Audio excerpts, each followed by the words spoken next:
Pemirsa, optimalisasi penanganan musibah kebakaran TPA Suwung terus dilaksanakan. Selain menggunakan metode yang telah diterapkan sebelumnya, upaya pemadaman dengan air hujan juga terus dilaksanakan. Guna mendukung hal tersebut, Pemkot Denpasar mengeluarkan surat edaran SE nomor 364-1859 Satpol PP tahun 2023, di mana SE tersebut mengatur tentang penghentian sementara penggunaan lampu laser, lampu sorot pemecah awan, meniadakan hujan hingga 25 Oktober mendatang. Kasatpol PP Denpasar, Anak Agung Ngurah Bawo Nendro saat dikonfirmasi menjelaskan, SE ini diterbitkan dalam rangka mendukung percepatan penanganan kebakaran di TPA Suwung.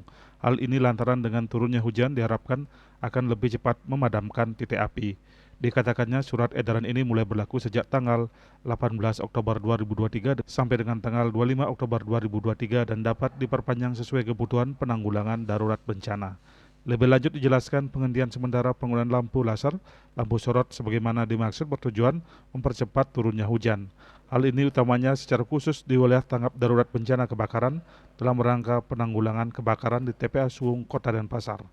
Bawo Nendro mengatakan pengawasan terhadap pelaksanaan surat edaran ini akan dilakukan oleh Satuan Polisi Pamong Praja Kota Denpasar, Camat, Perbekel, Lurah, serta Komando Penanggulangan Bencana Kebakaran di tempat pembuangan akhir Suwung Denpasar.